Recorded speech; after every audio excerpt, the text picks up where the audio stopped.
မင်္ဂလာပါရှင်အခုတခါဖတ်ပြပေးခြင်းနဲ့ဝတ္ထုတို့လေးကတော့ဆ iam မမိုးအေးလျာရေးသားထားတဲ့ဝီးဆိုတဲ့ဝတ္ထုတို့လေးပဲဖြစ်ပါတယ်ခန်းစားနားဆင်ကြည့်ကြပါရှင်ချို့ပေါ်ထားရှိတဲ့တန်မြအတွေ့တွေကိုရေချားမြေချားအထိယူမသွားပါနဲ့လားဆရာရဲ့ချို့အမှားတွေပါပဲချို့မိုင်မဲမှုတွေပါချို့တွေ့ဝေမှုတွေပါဆရာရဲ့မေတ္တာစေတနာကြိုးမြင်လေးတွေကိုအချုံနှောင်ကွန်ရက်ကြီးလို့ယူဆခဲ့တယ်ဆရာရဲ့စိုးရိမ်မှုအဟန့်အတားတွေကိုလည်းတမဏိဖောင်ကျိုးလို့ဆွဆွဲခဲ့မိတယ်ဒါကြောင့်အချုံနှောင်ကွန်ရက်ထဲကအလွတ်ယုံထွက်ခဲ့တယ်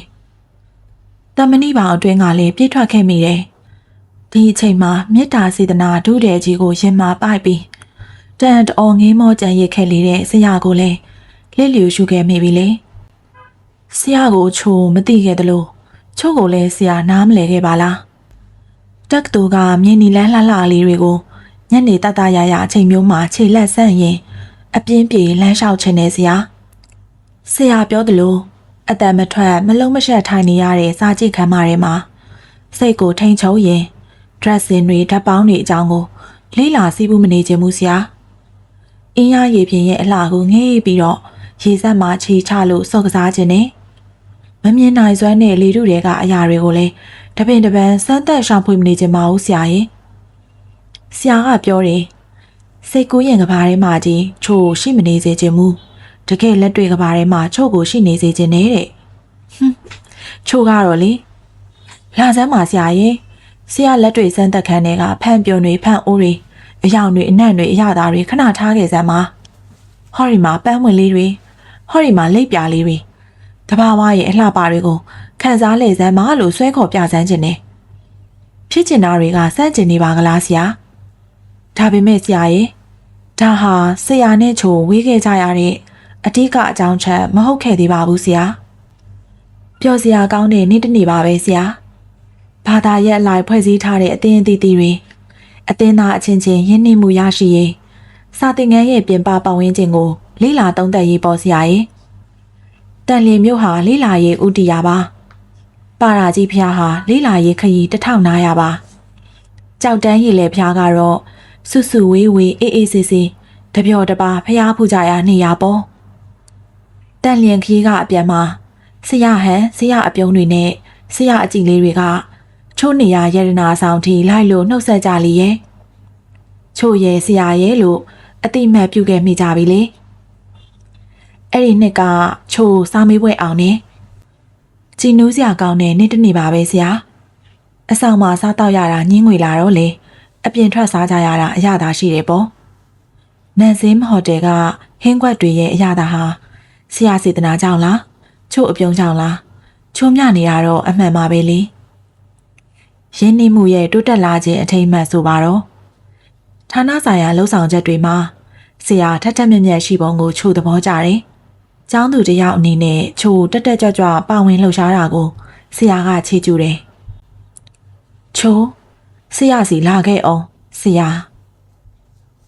ချို့ဘလို့ဖြစ်တာလဲ။ချို့ဘာဖြစ်လို့လဲဆရာ။ချို့ပြီးခဲ့တဲ့ text မှာအမှတ်တွေတိတ်နေပါလားလို့ဆရာရဲ့အရေးတကြီးစရေးခေါ်တော့ဘာများလဲလို့အမှတ်စရင်ချို့သိပြီးပါပြီဆရာရဲ့အေးဆေးတဲ့ချို့အမူအရာဟာအရေးတကြီးဖြစ်နေတဲ့ဆရာဟန်ကိုပို့ပြီးလေးနက်သွားစေတယ်ပေါ့ပေါ့ဆဆနိုင်လှကြည်လားချို့ဒီပုံတိုင်းဆိုရင်စာမေးပွဲကြနိုင်နေစာမေးပွဲအောင်မို့ချို့တို့ကြောင်းတက်နေကြတာလားဆရာအော်ချို့ရဲ့စာမေးပွဲအောင်မှချို့သိကျင်တဲ့အရာတွေကိုနောက်တစ်ဆင့်တိုးတက်သိမြင်အောင်ရှေ့တိုးနိုင်မယ်မဟုတ်လားဒီနောက်တော့ဆရာဟာချို့ကိုစုံမစကားတွေဖြောင်းဖြောင်းမှုတွေတိုက်တွန်းမှုတွေနဲ့ပဲအမြဲလိုသတိပေးနေခဲ့တော့တယ်ဆရာအပြောရဆိုရင်ချို့စူးစမ်းရမယ်အတန်းတွေအောင်ရမယ်ဘွဲ့တွေရရမယ်ချို့ကဆရာကိုမိုးကြော်သူလို့ပဲဆိုမိတယ်ဆရာဖြစ်စေချင်တာတွေချို့လိုက်လုပ်နေရမှာလားချို့လွတ်လပ်မှုကိုထိပါလာမှစိုးတယ်ချို့ကငှက်ကလေးလိုလွတ်လွတ်လပ်လပ်ပြန်တန်းနေချင်တာတားဆီးလေးလေးရုံထွက်ခြင်းလေးလေးမနာခံမှန်တိလေးလေးချုပ်ချယ်ခြင်းလေးလေးချိုနဲ့ဆရာရဲ့ရင်တွင်းပရိပက္ခလေးတွေပါပဲဒီပရိပက္ခလေးတွေကလည်းဆရာကိုချိုရှောင်ပြေးမိခဲ့တဲ့အထူးအကြောင်းရင်းတော့မဟုတ်ခဲ့သေးပါဘူးဆရာဆ နေနေ့ညနေကလှဲတန်းစီမှာချို့ကိုတွေ့လိုက်တယ်ဟုတ်ပါတယ်ဆရာချို့တို့မုတ်ထွက်စားတာချို့တို့လို့တမင်ထည့်ပြောလိုက်တာကဝန်ခံလိုက်တာပါကိုကျော်လွင်နေပါဆရာချက်ချင်းအိန္ဒြေဆဲလိုက်ပေမဲ့ဆရာမျက်နှာပြတ်သွားတာချို့သိလိုက်ပါတယ်စာမေးပွဲနေပြီမဟုတ်လားချို့ဒီလိုပဲခဏခဏထွက်သလားချို့စာချက်ပါတယ်ဆရာစာမေးပွဲအောင်ရမယ်ဆိုတဲ့ယုံကြည်ချက်ကိုရှိရလားကွယ်ဒါတော့ချို့ဘယ်သိနိုင်မှာလဲဆရာရဲ့ချို့ကပေါ့ပေါ့ဆဆပြောလေးဆရာကပြင်းပြင်းထန်ထန်သတိပေးလေပါပဲဆရာဆုံးမစကားတွေကချို့နာမှာရှန်ကုန်ပြီဆရာရဲ့ချို့ယောက်ျားလေးမိတ်ဆွေတွေနဲ့တွာလာတာကိုတဝန်တိုးစိတ်တစ်ခုနဲ့ချို့ကိုဖိဆူနေတာလားလို့ပဲမမှန်မဲတွေးမိတယ်ပြီးတော့တဝန်တိုးရင်လဲကိုယ်တိုင်ကခူးဆိုင်ပါလားဓားလူအဝင်မခံနဲ့ပေါ့လို့စိတ်ထဲကပြောမိတယ်နောက်တော့လဲဘယ်နေရာမှာချို့ကိုဘယ်သူနဲ့တွေ့လိုက်တယ်ဆိုတာကိုဆရာမပြောတော့ပါဘူးဆရာရှိမှရင်မျက်နှာချင်းဆိုင်တွေ့ပေါင်းကများလာပြီကိုဒီလိုနဲ့ပဲနှိမ့်ဝက်ကျိုးလို့ကြောင်းရက်ရှည်ပိတ်ခဲ့ပါပြီချိုးနဲ့ဆရာတို့ရဲ့ဆက်ဆံရေးကစမ်းတော်ဝါရဲ့ဒါပေမဲ့ဆရာကြီးခွဲခွာခြင်းကစကားပြောပါလေရောလားဆရာရဲ့တိမ်မွေ့တဲ့စာလေးတွေကချို့အပေါ်တန်ရောစင်ကြီးချောင်းကိုပြတယ်ချို့ရဲ့နှွေပြောင်းတဲ့စာလေးတွေကဆရာအပေါ်တွေ့တာမိချောင်းကိုဆိုကြတယ်ဒုတိယနှစ်ဝက်ရဲ့အကြောင်းပြန်အဖွင့်မှာတော့ချိုးဟာဆရာဖြစ်စေခြင်းလို့အကောင်းဆုံးဖြစ်အောင်ကြိုးစားပါမယ်လို့ဂတိပေးပြီးသားဖြစ်ခဲ့ရတယ်ချို့ကြိုးစားတော့ကြိုးစားခဲ့တာပဲဆရာကြီးဆရာစီမြင့်ကတင်းကျပ်လွန်အားကြီးတာတော့ချို့တီးမခံနိုင်ပါဘူးဆရာနေရတကပုံစံကြီးနဲ့ချထားခြင်းနဲ့ဒီလိုနေဒီလိုလုပ်ဒီဟာမလုပ်နဲ့ဓာရုပေတာညီမြချင်းတွေထက်ဆရာဩဇာအဆုံးအမတွေကိုမှတ်ရတာပို့ပင်ပန်းနေချို့ကနူးညံ့နေဆရာစီကံကတင်းမာလုံးနေဒါပေမဲ့ဆရာရင်ဆရာဩဇာအောက်ကချို့လုံးဝလွတ်အောင်ရုံမထွက်နိုင်ခဲ့သေးပါဘူး။ဘာကြောင့်လဲဆိုတော့ချို့နူးညံ့တဲ့နှလုံးသားကပဲဆရာကိုတွေ့တာမိချစ်နေမိပြီကို။ဒါနဲ့များမင်းကလေးရဲ့မင်းကိုစီကဘာကြောင့်ရှောင်ပြေးသွားရသလဲ။တည်ငြိမ်တဲ့ဆရာရင်ကိုလှုပ်ရှားအောင်ဘာကြောင့်လှုပ်သွားရသလဲ။တန့်စင်တဲ့ဆရာစေတနာကိုအညစ်အနွမ်းဖြစ်အောင်ဘာကြောင့်မွေနောက်သွားရသလဲလို့ဆရာကဆိုတော့မယ်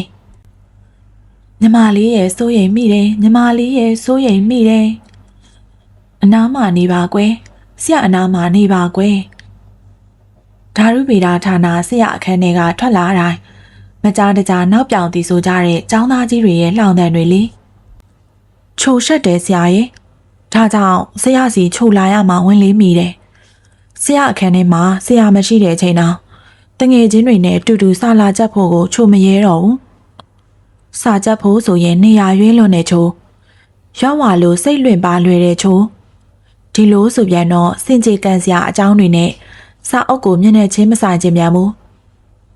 ချို့အခန်းထဲမှာဆိုရင်လေအိယာထဲမှာအတွင်းနယ်ကျဲပြီးစိတ်လေရင်စီးဖို့လောက်သာချို့ဝါသနာပါခဲ့တာအေးရကန်ဆောင်မှာအဖော်တစုနဲ့ဆိုရင်တင်ငန်းစာအကြောင်းစာအကြောင်းဆွေးနွေးဖို့ထက်ကြပြအကြောင်းလင့်ကအကြောင်းဝိုင်းဖွဲ့ဖို့လောက်သာချို့စိတ်ထက်တန်ခဲ့တာဒီတော့လေအပတ်စဉ်ကျူတိုရီယယ်တွေဖြည့်ရမယ့်အခန်းကလည်းချို့ပြစ်တက်လာခဲ့ပြန်ပြီဓာရုပေတာလက်တွေခန်းထဲကချို့လစ်တက်ခဲ့ပြီချို့တို့လက်တွေစမ်းသက်ခန်းထဲမှာ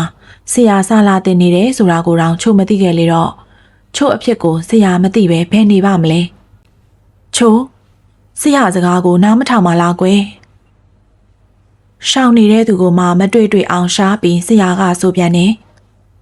စာအုပ်တွေကိုလည်းဆရာကစစ်ဆေးလျက်ကွက်လက်တွေများနေတဲ့ချို့စာအုပ်တွေကိုကြည့်ပြီးဆရာကစိတ်ပြက်လက်ပြက်ခေါင်းခါတယ်ပြီးတော့ချို့ကိုကြည့်တယ်တိတ်အထင်သေးတဲ့အကြည့်လို့ချို့ခန်းစားရတယ်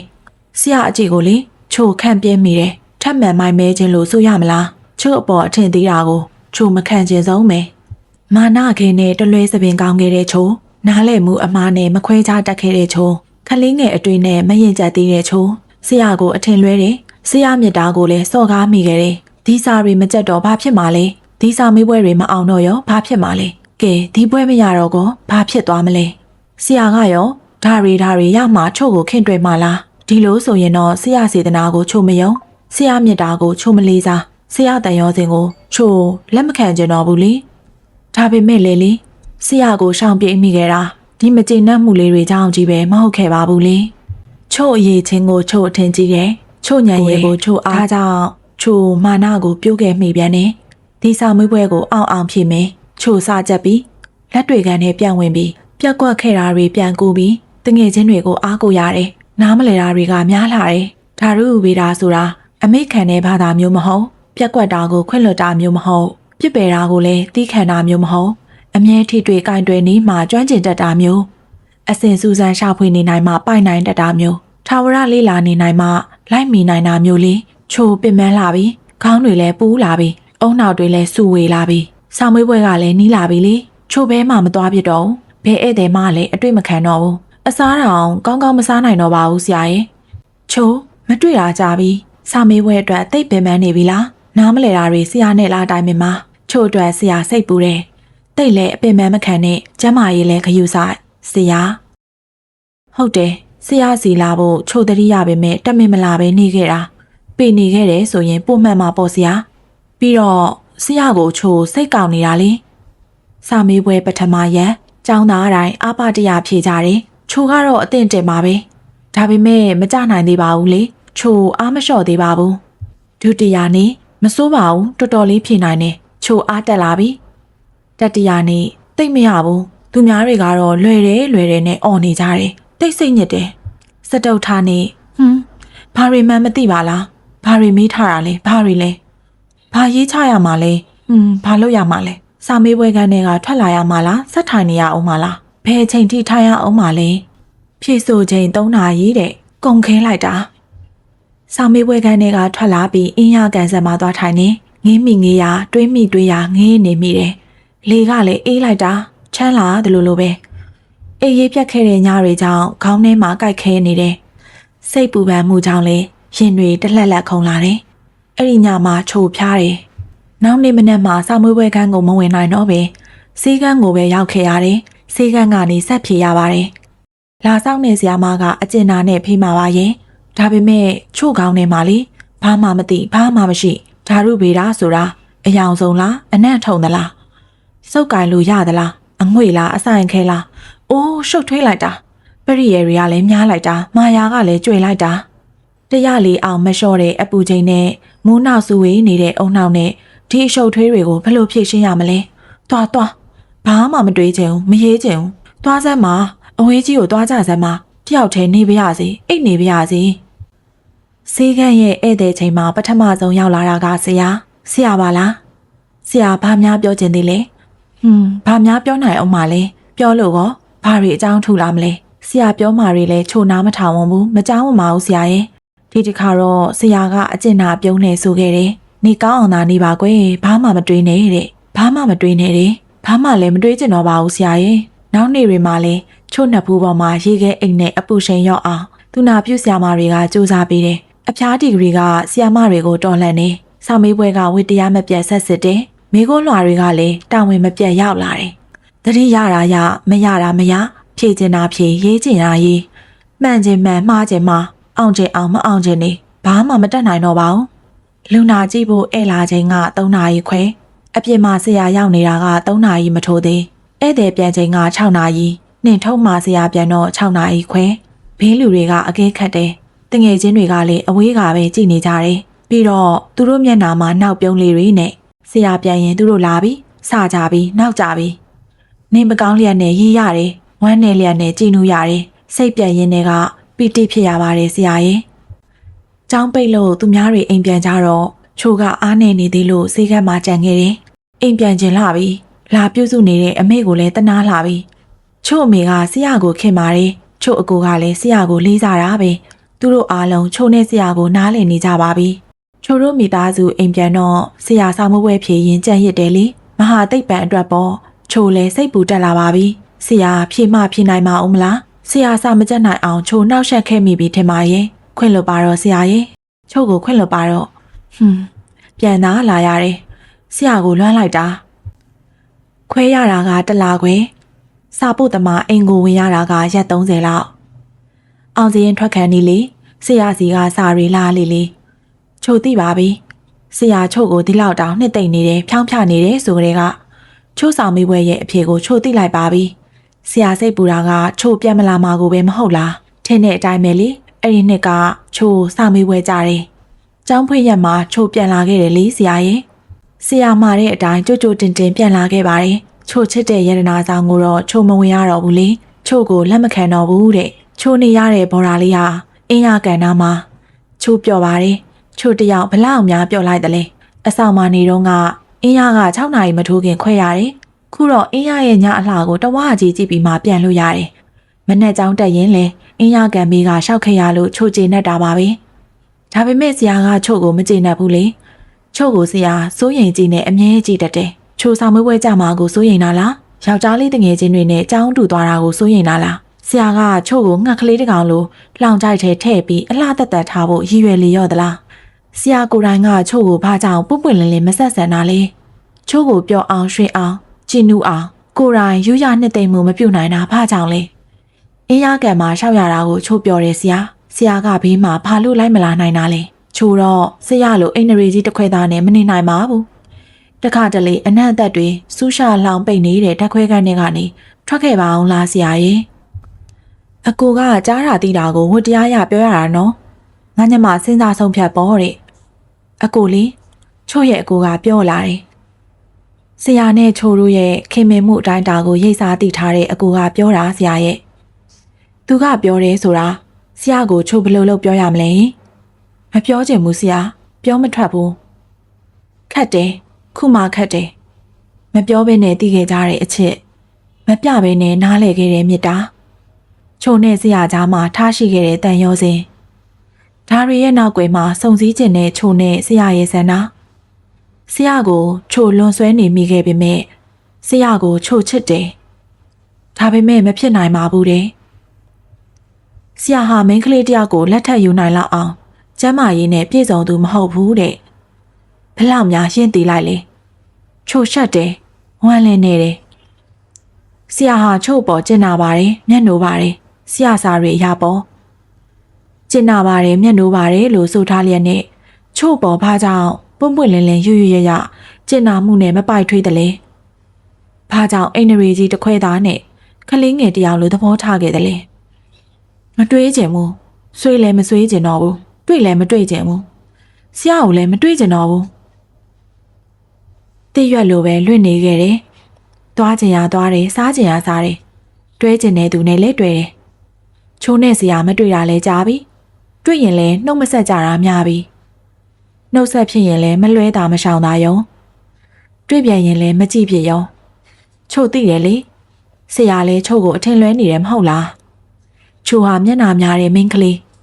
ဆရာကိုစိတ်လှုပ်ရှားယုံတက်တက်အယူလုပ်တဲ့မင်းကလေးလှိုင်းပွက်လေးတွေလိုကမ်းမကိုထိတွေ့ကစားယုံတက်တက်ဆရာစိတ်ကိုနှောက်ယှက်ခဲ့လေတယ်ပေါ့ဒါကြောင့်ဆရာလည်းချို့ကိုရှောင်တက်လာတာပေါ့ဘလောက်များဆိုးလိုက်တဲ့အဖြစ်လဲနော်ချို့ခုံနံပါတ်မပါတဲ့အောင်စင်းရဲ့နောက်ကျောမှာဆရာစိစက်ကြောင်းလန်တဲ့ရင်ကိုဖက်လိုက်ရတယ်ချို့မယုံကျင်ဘူးမယုံဘူးအံ့ဩတယ်ဝမ်းနေတယ်ငိုချင်တယ်ပြီးတော့ငိုပြစ်တယ်ဒီလိုဆိုတော့ချို့တိတာမှားတယ်ပေါ့ချို့ထင်တာလွဲတယ်ပေါ့ကြားခဲ့တာဟာမဟုတ်ဘူးပေါ့ဆရာကိုမလိုတဲ့သူတွေကမမှန်တရင်လွှင့်နေလို့သိရပါတယ်ချို့ဘာလုပ်ရမှာလဲဘာကောလုံနိုင်အောင်မလဲဆရာနိုင်ငံသားကိုသွားရမေးတဲ့ပြန်လာရင်လက်ထပ်မယ်တဲ့တက္ကသိုလ်ရဲ့ပြင်ပတနေရာကနေပြီးဆရာသတင်းတွေကြားနေရပါတယ်ဆရာတော့ချို့ပေါ်အထင်လွဲမှားစိတ်တွေကိုရေချားမြေချားတီးတဲ့သွားတော့မယ်ထင်ပါရဲ့ပြန်လာမှဆရာလက်ထပ်ပွဲကြီးမှာဒီတန်တရားတွေကိုမြင်မြုပ်တဲ့ကြိုပြစ်မှာပေါ့နော်ချို့အတွက်စိတ်ကူးရင်ကဘာကလည်းပြတ်ပါပြီလက်တွေကဘာကလည်းချို့ထွက်ပြေးခဲ့ရပြီဒါပေမဲ့ဆရာရင်ဖြည့်ရှင်းနေရင်မဟုတ်တော့လဲတောင်းပန်နေရင်မမြည်တော့လဲသိစေချင်တာလေးတွေကိုတော့ချို့ရေးလိုက်ပြစီချို့ပေါ်ထားရှိခဲ့တဲ့တန်တရားအတွေ့တွေကိုရေချားမြေချားထိယူမသွားစေခြင်းလိုပါပဲဆရာလီစိတ်ခံမကအေးမြပေမဲ့ချို့ရင်ကပူလောင်လာပါတယ်ချို့ရှေ့လဲမတိုးဝွန်နောက်လဲမဆုံးမိပါဘူးကြောက်ရွံ့တစ်ခုလိုငိမ့်ငိမ့်တက်တက်ရက်ကြည့်နေမိတယ်ချို့လက်ထဲမှာလေဆရာအတွက်လက်ဆောင်ပစ္စည်းတွေနဲ့စာတစ်စောင်ပါခဲ့ပါတယ်ဒီထဲမှာချို့ရေးချင်တာတွေရေးထားတာဆရာကိုသိစေချင်တာတွေရေးထားတယ်ဆရာနေရအဆောင်ကိုလည်းမလာဝန်းလို့ တိမ့်ထခဲ့တာကြပါပြီဒီနေ့ဒီရက်ဒီအချိန်မှာတော့ဆရာမြမပြည်ကခွာမဲဆိုတာတငယ်ချင်းတွေကသတင်းပို့လာကြတယ်ချိုလေစိတ်ကိုပြေးလာခဲ့ပါတယ်မိုင်းမဲလိုက်တဲ့ချို့အတွေ့ခေါင်းပါလိုက်တဲ့အတိညာဆရာနာမှာဆရာဆွေတော်မျိုးတော်တွေပြီးတော့ဆရာမိဘတွေသဘောတူတဲ့ဆရာဇနီးလားသူတို့တွေကဝိုင်းဝိုင်းလေလို့ပေါ့ထုံးစံအတိုင်းဆရာကတော့အိန္ဒြေရရပြုံးလို့ပါပဲချိုဆရာနာကိုမလာဝန်းဘူးဆရာရဲ့ဒီတသက်မှာတော့ချိုဖြည့်ရှင်းချက်ကိုဆရာဘယ်တော့မှသိရတော့မှမဟုတ်ပါဘူး